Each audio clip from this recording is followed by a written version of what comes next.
Joining with us today.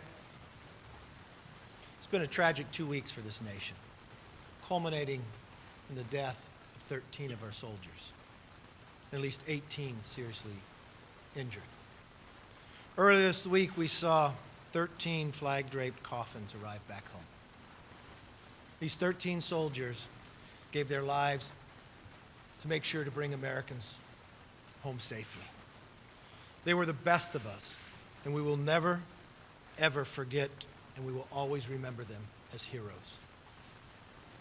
Today on the floor, we took a moment to honor them. We had hoped to have an opportunity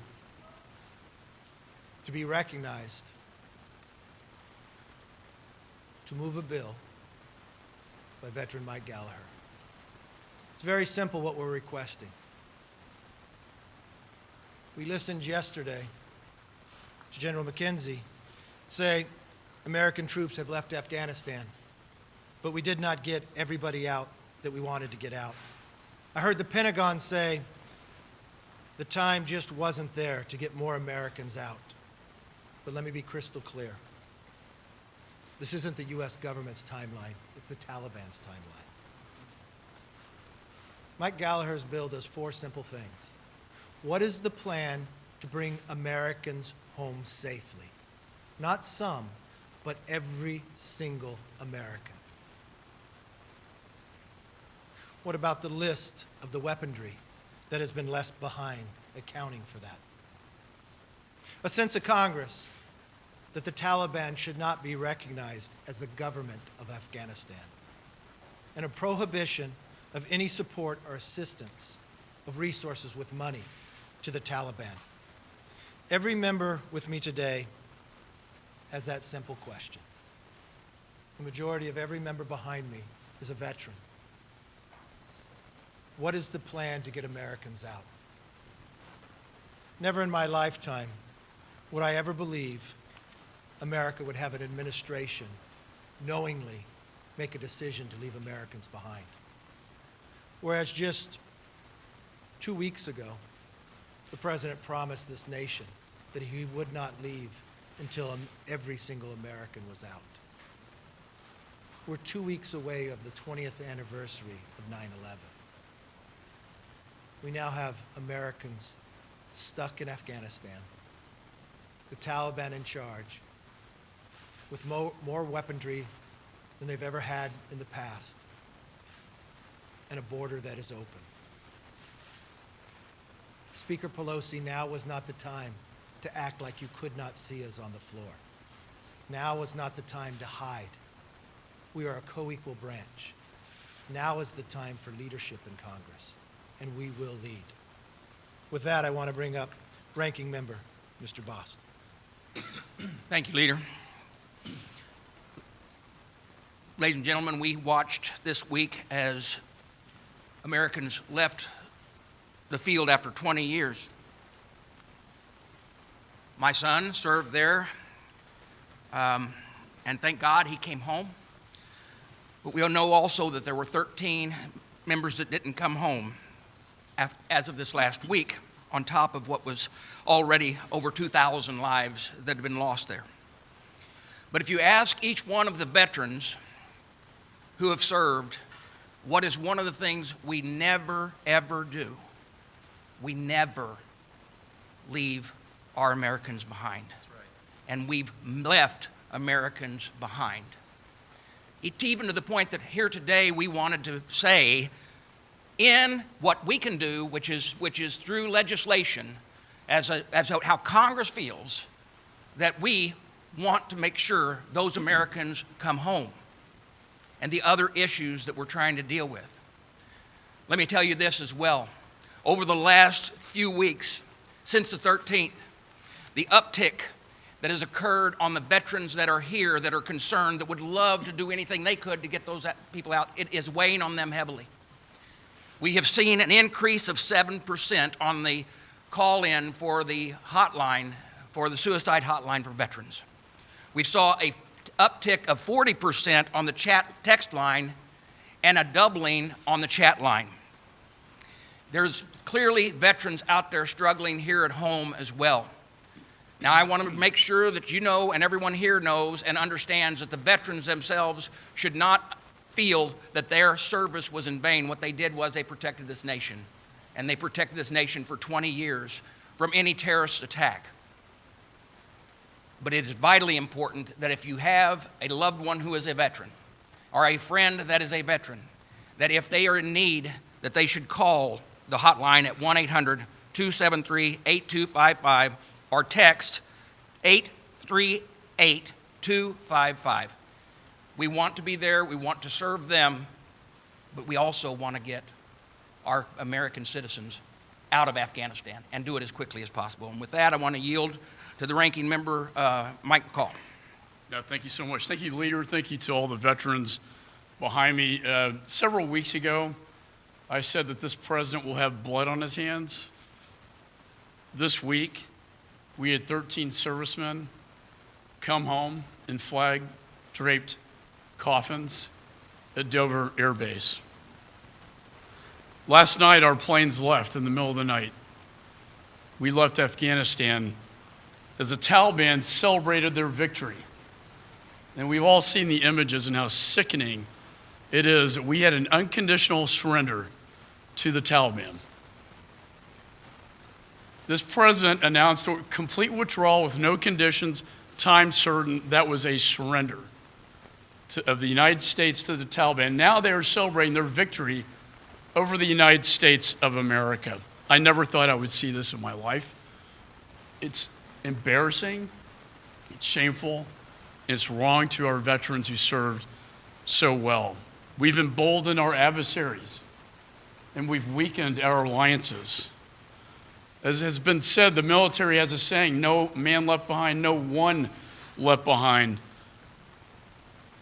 What is so hard to watch, and I spent this last weekend on the phone, as many of my colleagues did, with State Department, DOD, White House, trying to get these people out last weekend, trying to get our Afghan partners out, American citizens out.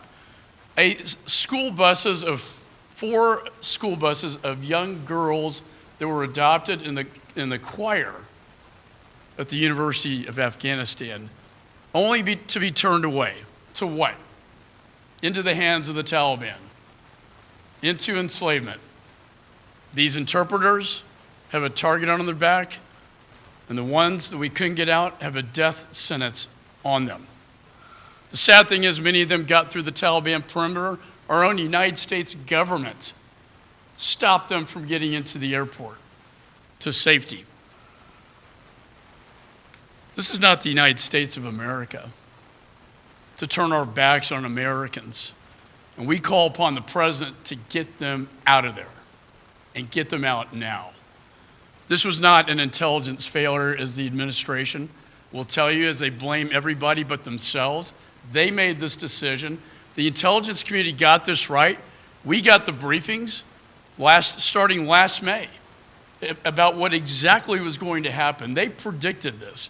This president ignored the advice of his own top generals and his own intelligence community, but rather went with his politicos in the White House. This was a political decision, pure and simple, that has ended with the lives of many. There were Americans that were so fed up with our government's evacuation that they began their own operations. They began their own operations called Pineapple and Dunkirk. They are the heroes. These task forces that got Americans and the interpreters out to safety when this administration wanted to leave them behind.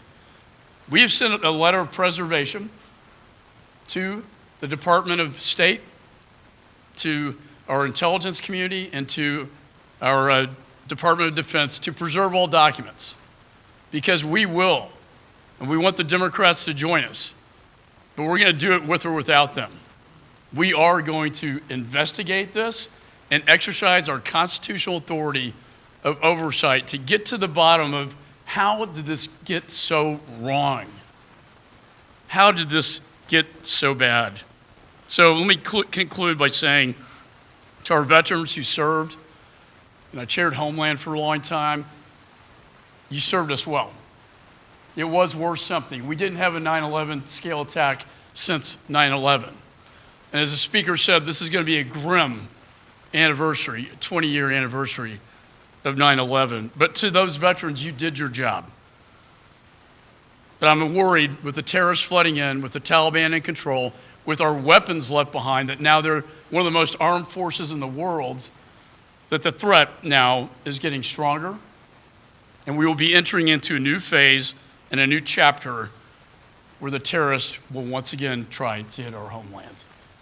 So God bless America and God bless our veterans. And with that, I want to yield to the ranking member of the House Armed Services Committee, Mr. Mike Rogers. Thank you. I do have the honor of leading the Republicans on the Armed Services Committee, and my remarks are from that perspective. First, I want to make the point that Speaker Pelosi may have ran this morning from dealing with these issues on the House floor by not recognizing Mr. Gallagher's resolution. They won't be able to run from it tomorrow. The House Armed Services Committee starts its markup of the National Defense Authorization Act tomorrow morning. There will be many amendments addressing this. Mr. Gallagher is a member of our committee, and I'm certain he intends to bring up all components of his resolution to be debated fully in the Armed Services Committee. Second, this disaster that we just experienced in Afghanistan is solely the responsibility of Joe Biden, Anthony Blinken, and Jake Sullivan and their leadership team. This is not a military failure. This was not a military operation. The chain of command in Afghanistan was led by the State Department. The decisions were led by the State Department missions. The troop levels were led by the State Department decisions. So when you saw Bagram close, that was a State Department and Joe Biden decision. When you saw us only have 600 troops in Kabul, when the Turks had 900, the Brits had 500, that was a decision driven by the State Department. So they own this, not the military. So when you hear Jake Sullivan say that the president met with all of his military leaders and there was no one who objected to it, that is a prevarication. In Alabama, we call it a lie. But if you doubt it, you need to ask Secretary of Defense Austin. You should ask General Milley. You should ask General McKenzie. Ask them directly. I know what the answer is. But Joe Biden and Anthony Blinken and Jake Sullivan can't shirk responsibility for this. What happened is their fault. This was not a military operation. The military was there in support. Third and final point. We've got to move forward with this terrible situation that we have right now. What I have asked Secretary Austin last night and General Milley this morning is to be thinking about options for us in the future for counterterrorism and ISR capabilities. The fact is that now that we are out, we have no eyes and ears on what's going on in Afghanistan. This over-the-horizon suggestion that Anthony Blinken has talked about is ridiculous. If we fly out of Qatar or Oman, you're looking at having to fly down to the Arabian Sea and then over Pakistan to get in. It's a 7 to 8 hour flight. You might have an hour or 2 hours of coverage. That is not effective. And that's assuming that Pakistan will continue to allow us to fly over. We all know the Taliban is nothing but a Pakistan proxy, and we don't know that we'll continue to have that privilege. We have to have a base somewhere in Afghanistan. This idea that one of the other stands is going to allow us to have basing, Russia and China will never let that happen. We have to have something in the stands. So I've charged both of them with coming up with proposals for us. We have got to deal with this counterterrorism and ISR vulnerability, or we will have another attack on our soil, and that's not an option. So thank you very much for your time. And I now yield to Mr. Gallagher, a member of the Armed Services Committee. On November 24th, 2019, then former Vice President Biden tweeted, "It's time we remember who we are as Americans. We leave nobody behind, and we give hate no safe harbor." Well, yesterday, President Biden left hundreds of Americans behind and gave safe harbor to the hate of a fundamentalist terrorist Taliban regime. And I think what makes this more tragic, with the death of 13 Marines, a day that will live in infamy for every Marine along with Beirut and the Mayaguez crisis, is that it didn't have to be this way. Just last week, we had an opportunity to come together as Democrats and Republicans and pass a bill that would have prevented the administration from withdrawing troops on the arbitrary August 31st surrender date until we had gotten all of our Americans out. And behind closed doors, this is exactly what many Democrats said they wanted. They pushed back on the administration. They begged and pleaded the president to abandon the Taliban's surrender date. But when the moment of truth came on the House floor, they all voted against it so as not to jeopardize the passage of Bernie Sanders' budget. Today, we had another chance to come together as Democrats and Republicans. Tried to introduce new legislation today to do whatever is necessary to save our citizens that President Biden left behind in Afghanistan, to make sure that we are not paying ransom to terrorists, to make sure that Congress has a full account of the billions of dollars worth of equipment that we left behind, and to make sure that we are not, as the administration is hinting right now, going to recognize the government, the Taliban government, going forward. And yet, when I asked unanimous consent to do that on the floor a few minutes ago, I was gavelled down. It is time for Congress to step up. Because of the administration bungling this withdrawal, it's too late to save face. We look weak, our allies are questioning our commitment, our enemies are seeking to test us. It's too late to save face. But we can still save lives. We can still get Americans out of the country, and we have to do that. We have a moral obligation as Americans to do that. This isn't a news cycle to be managed. It's not a narrative that can be spun because Ron Klain is retweeting progressive journalists and creating an echo chamber. This is a matter of life and death. We don't leave our people behind. And with that, I'd like to recognize someone I truly admire who sacrificed a lot for this country, Representative Mast.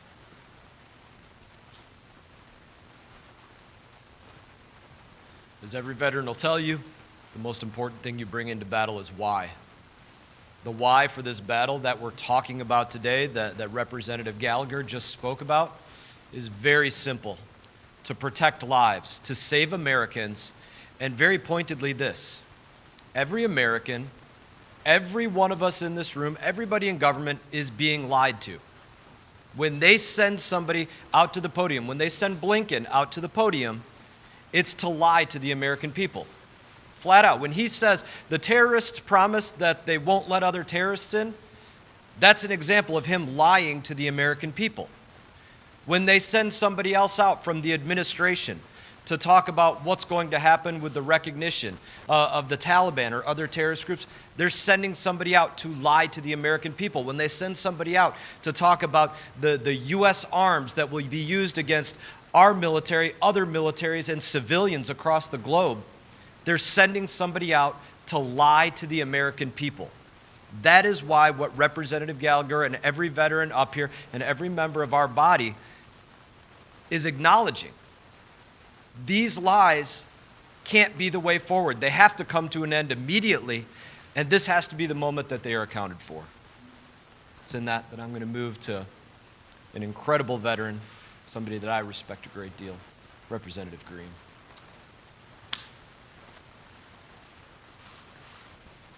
Thank you, Leader, for calling this together and for setting all this up, and to your staff.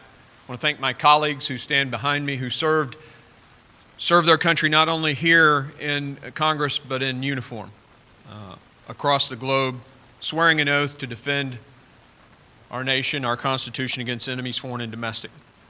And I want to thank every veteran who served in Afghanistan, especially today.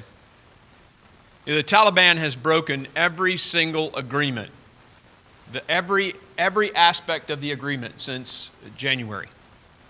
Whether it was their fighting inside the provinces, whether it was just the power sharing agreement for the country as a whole, completely violated by their attempt to overtake the country. And just recently, their promises to let Americans walk through their checkpoints to get to the airfield.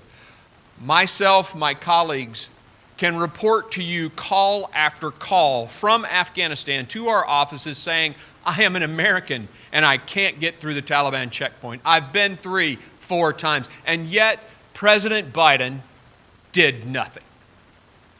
He continued at each point when the Taliban broke the agreement to do nothing. It is a failure of leadership, and it reminds me of a story from our early national history, the War of 1812, when the British were coming up the Potomac River. And an American who saw them making the move toward Washington, D.C., yelled to the British commander, you know, if George Washington were still alive, you wouldn't have gotten this far. To which the British commander replied, if George Washington were still alive, we wouldn't have even tried. The point is it matters who leads this country. We need leadership. You can't do détente with a country like the Soviet Union, like Carter tried to do. You can't run from Somalia when we get a bloody nose like Clinton did. You can't give away and run from Iraq the way Biden and Obama did in 2011 and not expect ISIS to be created. And you sure as heck can't abandon Americans in a war zone, leaving them to defend themselves, to fend for themselves, and expect our enemies to respect us. We have alienated our allies and empowered our enemies. And while Joe Biden hasn't allowed the White House to be burned down, he's certainly allowed the reputation of the United States government to be burned down. And now, the audacity, while they're killing people, while they're refusing to adhere to the agreement, while they're already, I have voicemails of people telling me that their wives were raped, Anthony Blinken wants to do a deal with the Taliban. It's a common theme from Democrats leading in the White House. It's unacceptable, and we won't tolerate it. I yield to Mr. Banks. I want to thank the leader for doing what the Speaker of the House refuses to do, and that's to bring us here today to focus on doing everything that we can do as members of Congress to provide oversight and support to bring every single American home. That's my question today. Where is Nancy Pelosi? Why isn't she here? Each and every one of us changed our plans so that we could be here today, yesterday, and in the days to come to do everything that we can to safely bring every American home. We just had a moment of silence on the floor of the House of Representatives for the 12 American heroes that we lost in Afghanistan. Not a single Democrat joined us on the floor of the House in that moment of silence. And that is a shame. But perhaps I shouldn't be surprised. This morning, the head of the Democrat National Committee sent out a press release claiming victory and saying that this president did what no other president could do, as if he's some kind of hero. The Democrats have politicized this, and it's absolutely shameful. This morning on the news shows, Admiral John Kirby, the spokesperson for the Pentagon, on Fox News said that there's somewhere above 100 Americans who are still in Afghanistan. That was on Fox News. Earlier in the morning on Morning Joe, he said a few hundred. Yesterday, General McKenzie said a few hundreds are left in Afghanistan. Secretary of State Anthony Blinken last night in his press conference said it's less than 200, but it's closer to 100. Earlier in the day, he said it was 250.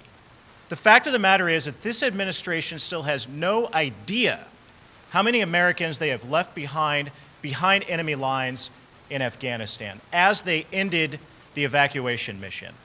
They ended the evacuation mission not because America decided to do so, but because this president, this commander-in-chief, kowtowed to the Taliban. He did what the Taliban told him to do, and he stopped evacuating Americans, leaving an estimated hundreds of Americans still in Afghanistan behind enemy lines. I served in Afghanistan in 2014 and 15. I served on the front lines of the effort to train, advise, and equip the Afghan Army. I'm a Navy Reserve logistics officer, and in Afghanistan, I served in a foreign military sales role. Never did I think at that time or every day since that everything that I was a part of would fall, all of the equipment that we acquired to give the Afghans, the Afghan Army, the Afghan police, to fight against the Taliban, all of that equipment would be left behind and fall into the hands of the Taliban. Over $85 billion worth of American-made military equipment. That includes 75,000 vehicles, 208 airplanes and helicopters, over 600,000 small arms and light weapons left behind to fall into the hands of the Taliban. The Taliban now has more Black Hawk helicopters than 85% of the countries in the world because of the negligence of this administration. But folks, it's not just weapons. It's night vision goggles, body armor, and unbelievably, the Taliban now has the biometric data stored on biometric devices that we left behind that has the information, the personal identification information of the Afghans who served alongside us as interpreters or served in the Afghan army as a part of our mission to fight against the Taliban. This is unbelievable to me. It makes me sick to my stomach. Because you know what I think of? I think of Sergeant Major Wardell Turner, the highest ranking enlisted member in my unit who was killed in a roadside bomb while I served alongside him in Afghanistan. What would he think knowing that we left hundreds of Americans behind? What does his family wake up and think today? That we've left hundreds of Americans behind enemy lines. He never would have stood for that. He would have fought to do everything that he could to bring every American home.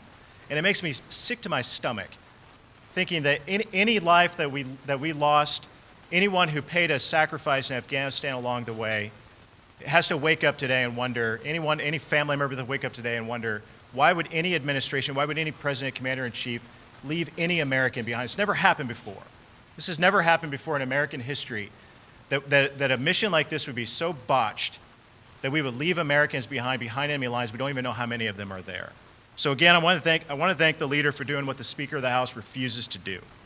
With that, I yield to a real American hero, someone who did pay enormous sacrifices in Afghanistan, Representative Crenshaw. Thank you, Jim. Thanks all for being here. Look, my last memories of Afghanistan were in June 2012, and I was blind at the time. I'd just been blown up, and but I could hear, and what I could hear was the cries from Rahman. Rahman was our interpreter who had stepped on the IED right in front of me, and he was still alive. He later died. He was the kind of guy who we're leaving behind. He was the kind of allies that we had, these people who would sacrifice for our country. As I was moved to the evac helicopter, they were laying down cover fire for me. One of those guys laying down cover fire, his name was Dave Warson. 2 months later, he was dead in a helicopter crash with one of my other best friends, Pat Feeks. You know, the question is, do these guys die in vain? It's a question a lot of our veterans are asking after this bungled exit from Afghanistan, and the answer is no. Because there was a realization that for 20 years we were keeping America safe from another 9/11. Unfortunately, our politicians never really clearly articulated that to the American people. And that lack of communication resulted in this mess that we're in now. There's going to be a reckoning for the decisions that led up to this. But you know, we talk about accountability in the SEAL teams quite a bit. Hyper accountability, really. Everything is your fault, even if it's not, because it must be. That's leadership. Accountability for your actions, accountability for what went wrong, admission that something went wrong. How about that? And then doing things, taking actions to fix it. That's what we've been asking for weeks. When we still had a chance, I asked this administration, go back on offense, reset the chessboard. You've screwed things up, admit it. Now reset the chessboard and regain our leverage.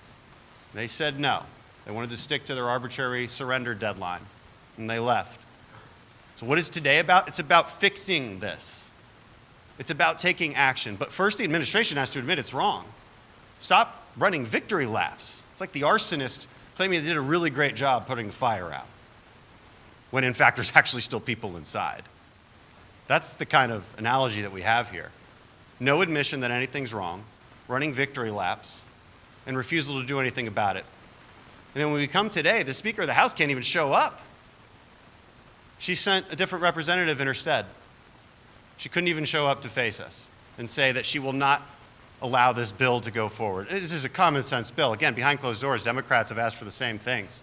Accountability of what's there, accountability of who is there, and then a plan for how we're going to get them out. Pretty simple. Just a plan. Just a recognition that there's even a problem and that we need to address it. And of course, not recognizing the Taliban. Stop giving in to the Taliban. I can't believe we even have to ask for that. I can't believe Secretary Blinken is even toying with the idea that these illegitimate terrorists could ever be recognized as a government. They're on our terrorist watch list. They were driving around our Black Hawk helicopters with our allies hanging from below them. They're going around in killing sprees, killing American citizens and allies. That's who these people are. That's who they always were. That's why we had to fight them. We ended no wars yesterday. We're still at war. And it's time that our administration actually recognizes that and recognizes that there's American citizens on the ground still at war. And we need to get them out. Thank you. And I want to introduce my brother-in-arms from the Special Operations community, Representative Mike Waltz.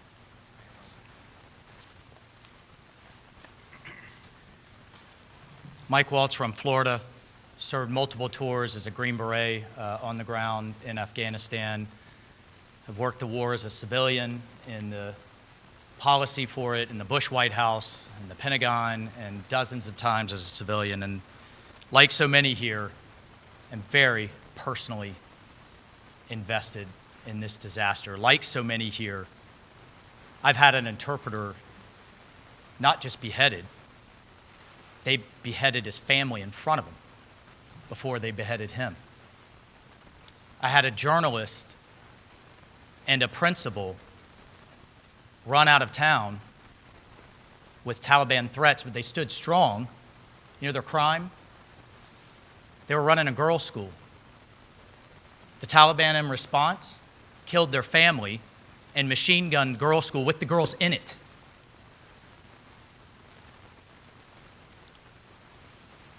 I had an Afghan soldier die in my arms, bled to death. To this day, I'm sending money to his family to make sure his 6 kids can go to school.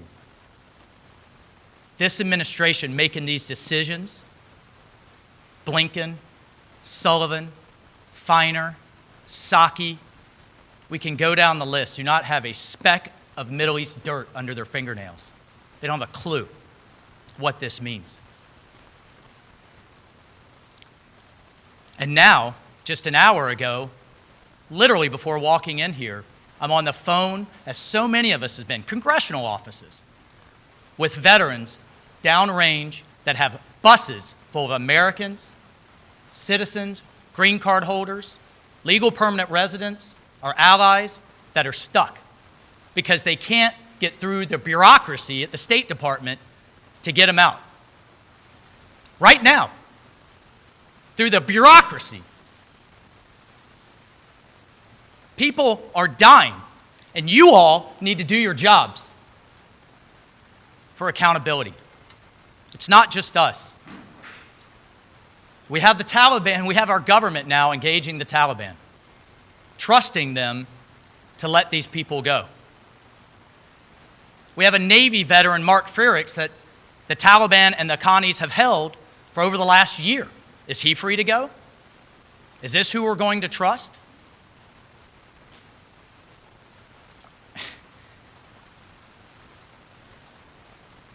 This government is about to enter into a ransom situation. On international television, Blinken said, well, they need access to funds, billions in foreign currency reserve, international recognition, in exchange for our own people. That's called a ransom. And that's un-American. We do not let terrorists dictate the time and place and method which we get our people out. But that's what this government, that's what this administration is doing. And this over-the-horizon counterterrorism, Dan and I can tell you, it's a talking point. Mr. Rogers and I, the ranking member on Armed Services, and other Republicans and other Democrats have been asking for months, what's the plan? What's the plan to keep America safe? Because I can tell you, the intelligence is clear. Al-Qaeda intends to hit us again. And Al-Qaeda and the Taliban are married at the hip. So if that's the case, we now have a situation where future American soldiers are going to have to go back to deal with it. But now they have no bases. We gave them away. They have no local allies. They're being hunted down. And we have a terrorist army armed to the teeth that they're going to have to fight through. That blood is on this administration's hands. This is the same team around Biden that was around Obama. Benghazi, Bergdahl trade, reckless withdrawal from Iraq that led to the ISIS caliphate and untold deaths around the world. The Iran deal. You cannot appease terrorists. You cannot concede your way out of this problem. They know strength and they know leverage. And right now we've given it to them in the form of hundreds of Americans on a silver platter. I had an ambassador reach out to me today, a Middle Eastern ambassador. He said, I cannot tell you how bad this is for your country and its image. The message around the world in the Middle East right now is jihad has won and democracy has failed, and the terrorist recruiting is going to be through the roof. It's not a policy issue, it's a national disgrace. That's from an allied ambassador. I've been in touch with the leaders of those that are still resisting the Taliban and standing with freedom. Vice President Saleh told me, you know, you may have paid billions and lost soldiers to stand with us against extremism, but the price that you're now going to pay in your dignity and your values is incalculable. So my question from so many veterans, Gold Star families, and others, who is going to step up and say, I screwed up, I made a mistake, I'm accountable? Where is it? Well, if this administration won't lead and you won't drive that accountability in the media, then we will. We will lead, and for the sake of those veterans, for the sake of so many of them that we hold right here, they are not getting what they deserve out of this government, out of this building. We will hold them accountable, and we will give them what they deserve. Thank you, Mr. Leader. I yield. Very personal to so many who served there, to every Gold Star family. Your family member did not die in vain. You will not be forgotten. For every veteran, you did the job. You kept us safe. For America, this will not be the final chapter. If this administration consciously make a decision for a political basis on a date, was selected today to leave for some type of photo op, history has always taught us it will be fatal on a national stage. And it's proven the last 2 weeks. For the Democrats who say, behind closed doors, they want to hold this administration accountable, we're going to give you that opportunity. For a speaker who will not show, will not recognize us, and embolden this administration to leave Americans behind, we will not stand back. For every opportunity we have, for every breath we can take, for every committee option we can bring, we want a plan to bring those Americans home. That's what this country believes. That's our reputation, and we're going to make sure we keep it. With that, let's go to questions. Yes. Please. Thank you for Mr. Speaker. Go to the mic.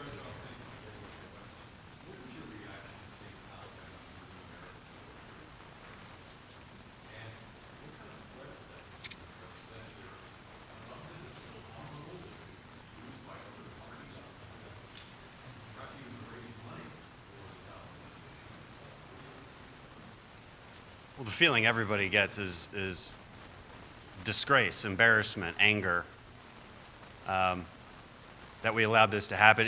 It's worth noting the administration knew, whether the intelligence assessment says 2 days, 2 months, 6 months, it was definitive that the Taliban would take over and therefore take over that equipment that we left for our Afghan allies.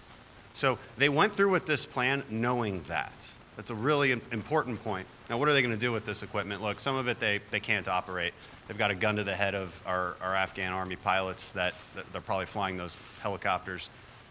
But they can sell these things. They can sell them to Iran. They can make a lot of money off of them. NVGs and weapons, they can continue to operate those. You know, one of our biggest advantages of special operations on the battlefield has always been operating at night. We can see things they can't. We can aim when they can't. With thousands of NVGs and thousands of the infrared lasers on the weapons that we use to aim, that advantage is now gone. And you know, what are they going to do with it? Well, they're not going to use it for local security. They're going to externalize their operations just like our intelligence community believes they will with ISIS and Al-Qaeda. Again, these people are joined at the hip. They all come from the same tree. So it's not only is it a disgrace, but it's a direct national security threat, especially when you consider how easy it is to get across our southern border these days. Another refusal and abdication of duty from this administration. These things are all closely related. And America is far less safe than it was.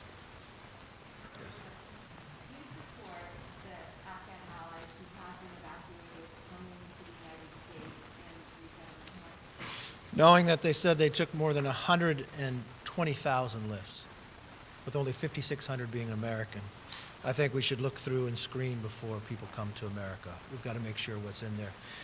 Knowing my communications with Secretary of State, Secretary of Defense, and others, having to move so quickly, there was not screening when they were moving people out. That has to take place. Yes. After we get the screening, it's a whole different question. Yes, we could.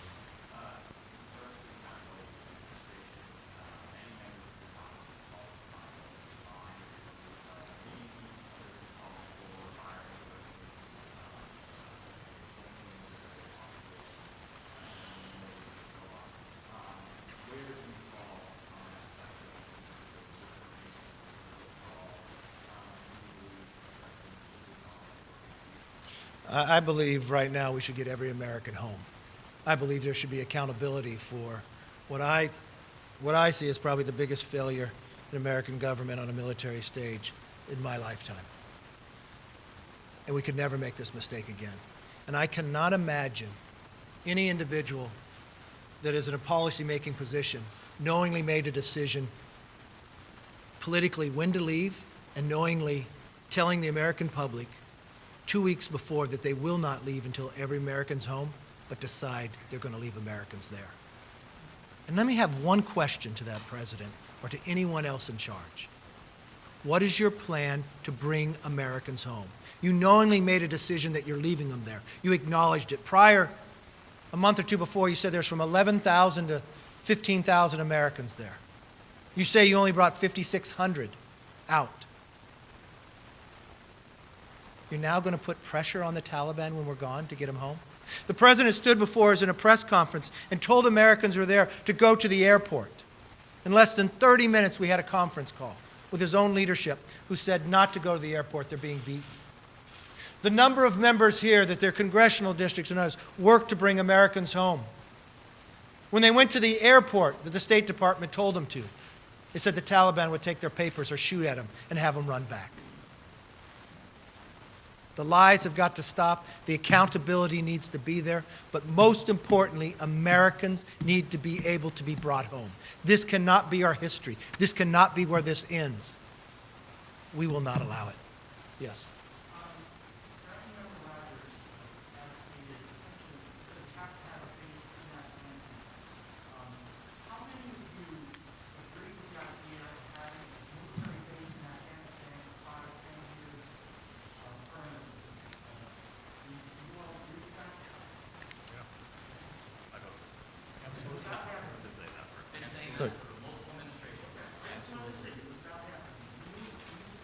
I have, let's stop for one moment within your question, since you're sitting and you're talking about individuals who have served there. They know the importance of over the horizon that the president talks about. They know the region of where it is, and they know how to deal with it now. We need to have the ability to have eyes and ears. Think about that decision to close Bagram when they did. Many individuals here will tell you the same thing when they talk to the military. The military asked for a certain number to be able to do this correctly. The administration said no and picked a much smaller number, so they had to close Bagram. What happened by losing that base? You had more than 5,000 prisoners, some that were ISIS-K, that were released while we're trying to bring Americans home. We now have an administration and a Democrat majority that made America an open border. We knowingly know that earlier this year we've caught people on the terrorist watch list, not from Central America, but even from Yemen, coming across this border. We now have more than 5,000 prisoners that were held there inside a base that, had we kept, would not be released. They wouldn't have the opportunity to come across an open border. They wouldn't have a weaponry that the administration will not give us accounting for of how much they have. We have an administration that will not give us an accounting for how many Americans are there. We have an administration that won't even give us accounting for what's the plan to bring Americans home. So I understand your question and where you want to go, but I think the priority right now is, what is the plan to bring people home? And we can look. I have a position that we need to have eyes and ears in that region if we want to be safe. And if the military believes the best place to be there, I have said publicly before, I would not have closed Bagram. The time, place is what they did. Yes?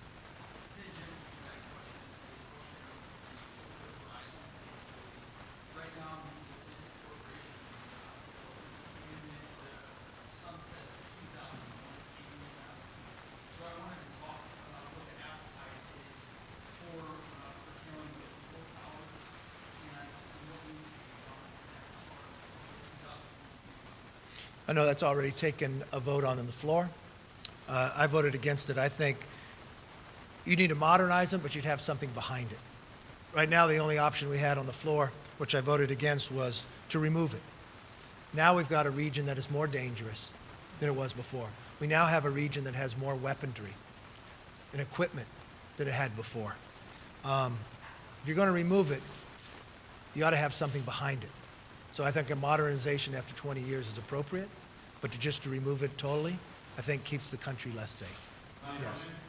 Leader, can I say something about AUMF? Yes, go right ahead.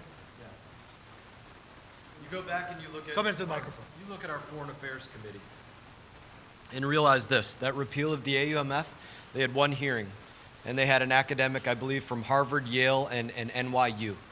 They didn't bring in one military general, past or present. They didn't bring in one secretary. That's exactly the way that they're out there conducting their policy, without looking into the ramifications and the repercussions of what's going to happen with the political decisions that they're out there making.